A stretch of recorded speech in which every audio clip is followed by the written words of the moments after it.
going on, guys? Alex here with 814 EDC, and today I have a quick unpackaging to do for you guys. This is a different area than I've filmed before. You guys can obviously tell I'm outside. I'm on my back patio. Usually, like last summer, I filmed either on my front patio or like on my side-by-side. I'd go out and like into the woods kind of, or like in one of our fields and kind of just set up and film there. But my grandpa, who lives like right next to us basically, is out mowing like on the front of the house area, so I figured I'd try back here. It's kind of like enclosed, you could say, so the sounds should kind of stay out. So if I apologize if you guys can hear him mowing, but you guys know that I like to do my reviews outside sometime, or my unboxing videos, whatever, outside whenever I can. Sometimes it'll probably be in my room. I haven't like switched everything around yet from when I got home from school. I need to rearrange it so I can get my desk in my room, and then I'll probably make like a filming setup there. But on nice days, you know, no one's home right now, so I'm gonna film. I have an unboxing and then I have a quick review to do, but just got off work. I'm going to crack this Dr. Pepper Dark Berry. If you guys haven't tried these yet, they are limited edition. I know they came out last year as like another, I think it was even more limited than they are now, because you can find these, like, I got this at Target over the weekend. But last year when they released them, they were part of some promotion, and people went crazy for them, and then they finally like brought them back recently. So I was in Target over the weekend with my girlfriend, and I looked in the drink aisle to see if they had them, and they did. So if you're a Dr. Pepper fan, you'll like this.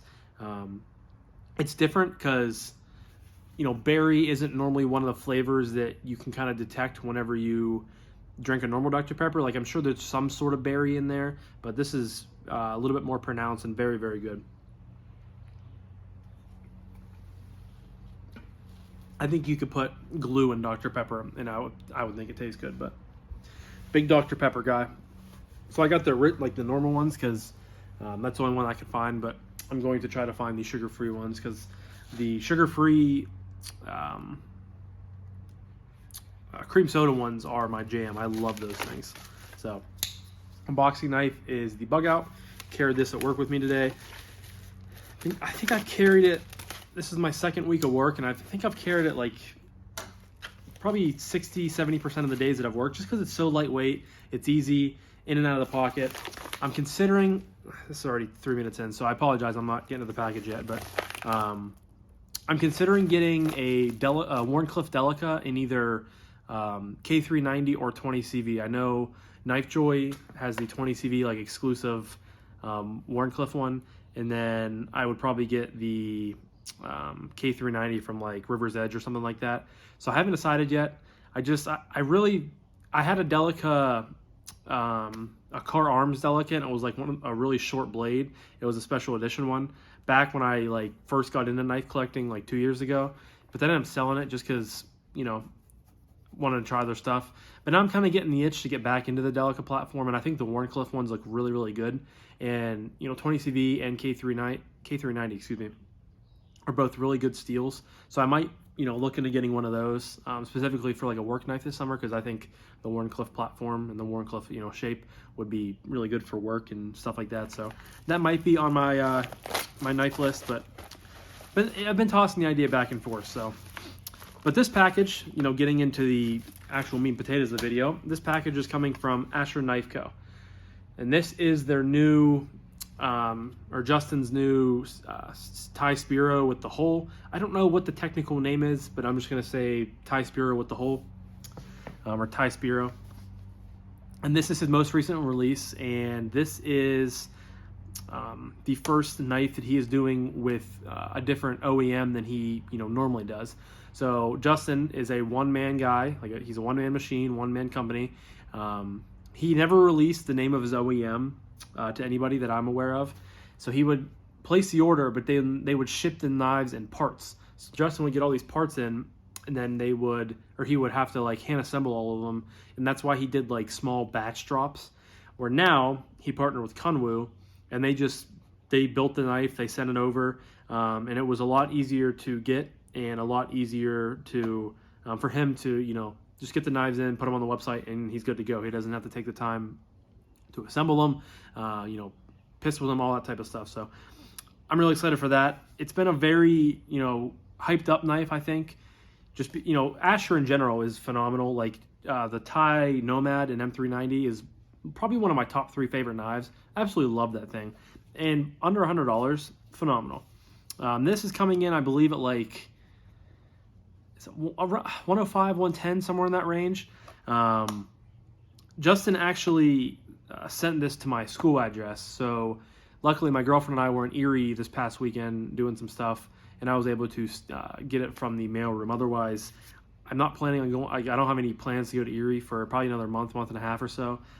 So it was good that we were able to go up there and get it and stuff like that, because I didn't want that sitting there for a month knowing I had a knife sitting up there. You know what I mean? So I think any reasonable person would think the same thing.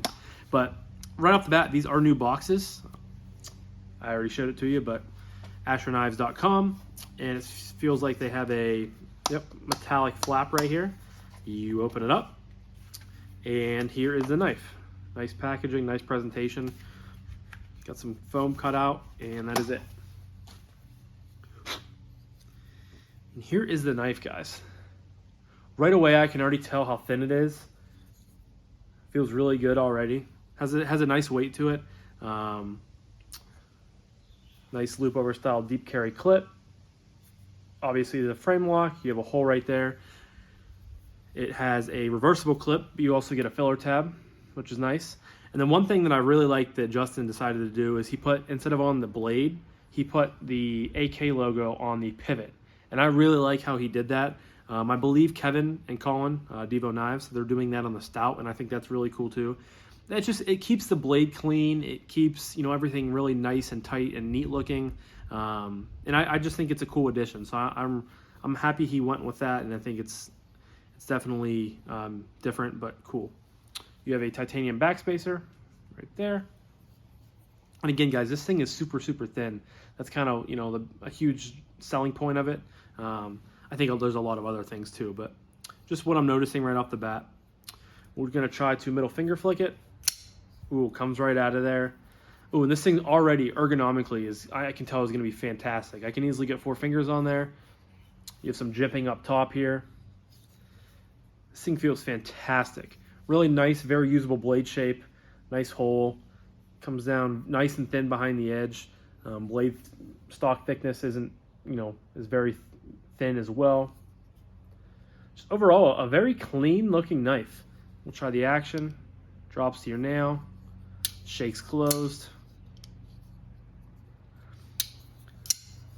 I know a couple of my friends that are in the one group chat on Instagram were talking about how the only thing that they've noticed with the action is it kind of gets caught up here, and you have to kind of shake past it.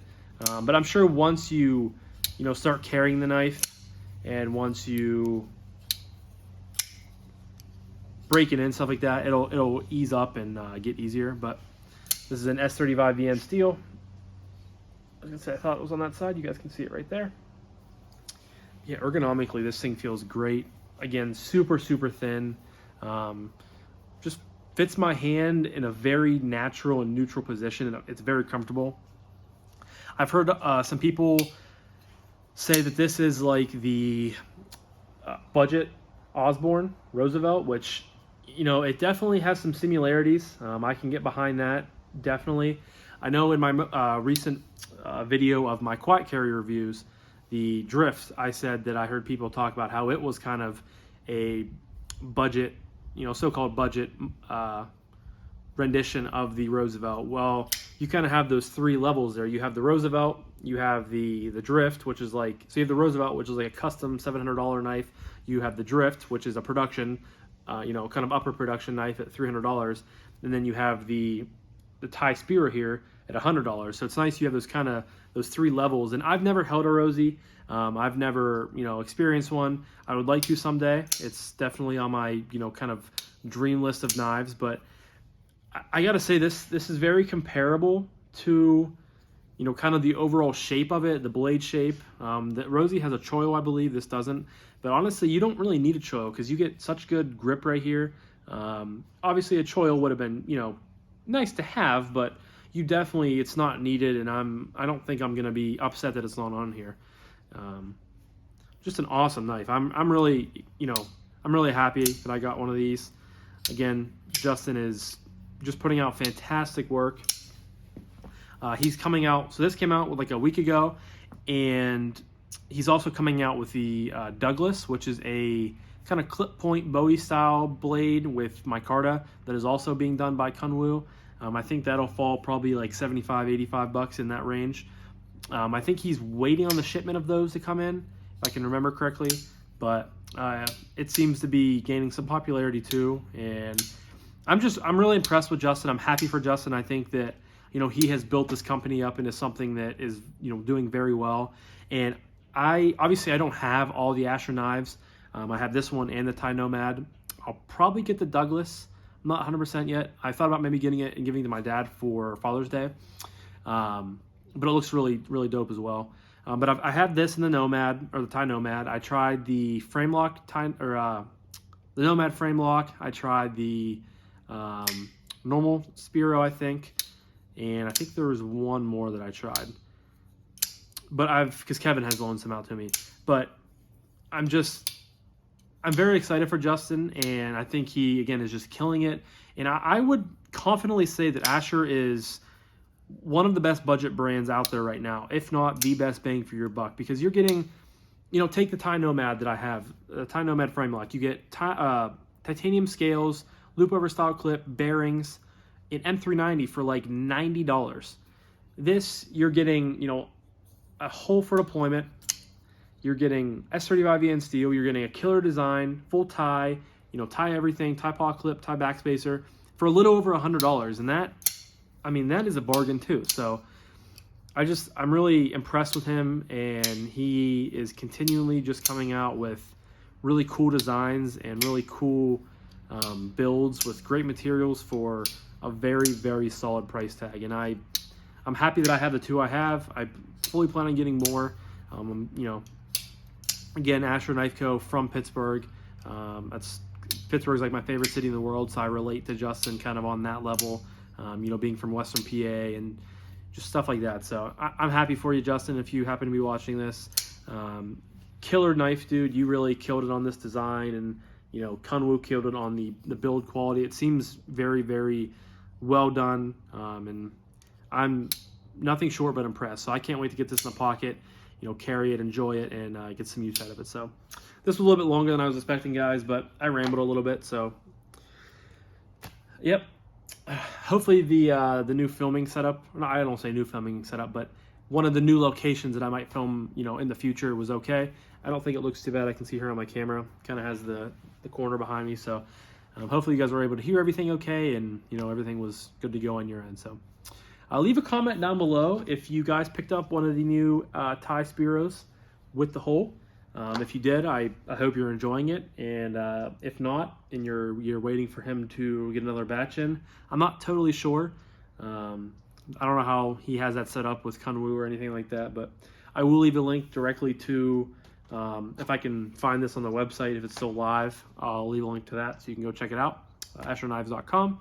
And yeah, that's all I have for today, guys. I really, really thank you guys so much for watching. Hope you guys have a fantastic rest of your day, and I'll talk to you guys in the next one. Peace.